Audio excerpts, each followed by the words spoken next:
السلام عليكم ورحمة الله وبركاته. يا صباح السعادة على أحلى ناس وعلى كل اللي بيسمعونا في كل مكان. يا رب تكون دايما بخير ودايما على خير. قبل ما نبدأ حلقتنا النهاردة حابب أوجه كلمة شكر من قلبي فعلا للفنان الجميل سامح إبراهيم، أخويا وحبيبي، وده على دعمه الكبير في تعليقاته الجميلة جدا على الحلقة اللي فاتت. طبعا كلامك فرق معايا جدا جدا جدا. بتمنى لك التوفيق في كل اللي جاي إن شاء الله. كالعادة قبل ما ندخل في موضوع حلقتنا تعالوا كده نقول كلمتين يمكن يفرقوا مع حد بيسمعنا دلوقتي. مش كل حاجة مكسورة مسؤوليتك تلمها.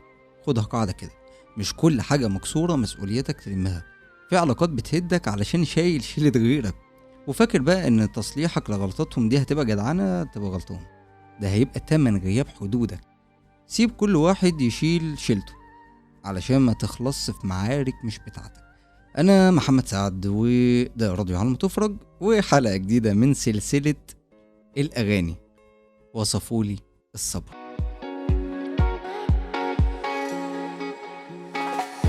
انتوا دلوقتي بتسمعوا راديو على ما تفرج مع محمد سعد. راديو على كيفك.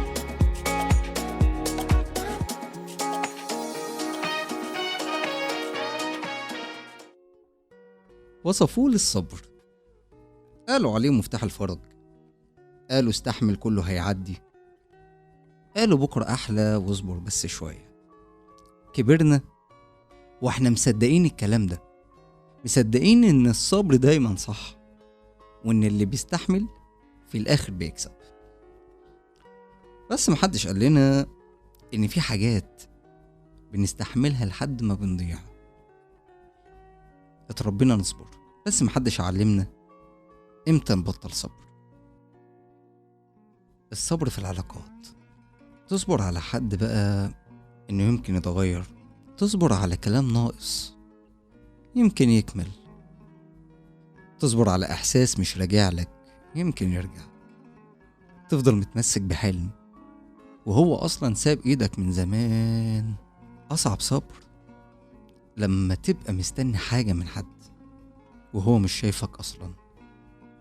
تدي وتستنى، تسكت وتستنى، تزعل وتستنى لحد ما تيجي اللحظة تكتشف فيها انك كنت لوحدك. اتكلمنا عن الصبر في العلاقات، دلوقتي هنتكلم عن الصبر على الحياة. مش بس الناس، الحياة نفسها بتختبر صبرك. شغل مستنيه، فرصة مش جاية، تحس انك واقف مكانك، لا بتقع ولا بتوصل. وأسوأ إحساس انك تبذل كل اللي عندك وتفضل مستنيه. بس يمكن المشكلة مش في الصبر، المشكلة اننا صبرنا على الحاجة الغلط. مش كل حاجة تستاهل نستناها، ومش كل تأخير معناه ان الخير جاي. في حاجات لما بتتأخر بتبقى خلاص راحت، وفي ناس الصبر عليهم بيكلفك نفسك. تيجي اللحظة تفوق فيها، تفهم ان مش مطلوب منك تستحمل كل ده، ولا تستنى كل حد، ولا تفضل ثابت علشان حد مش مقدرك. تفهم ان الصبر مش معناه انك تكسر نفسك عشان حد غيرك.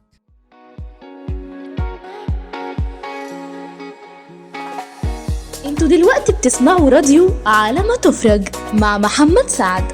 راديو على كيفك.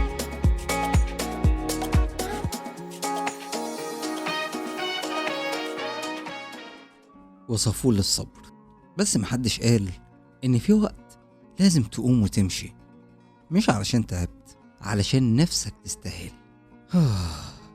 اسأل نفسك، انت صابر ولا مستحمل زيادة عن اللزوم؟ كنت معاكم انا محمد سعد من راديو على ما تفرج، واشوفكم على خير في حلقة جديدة، ونقول لكم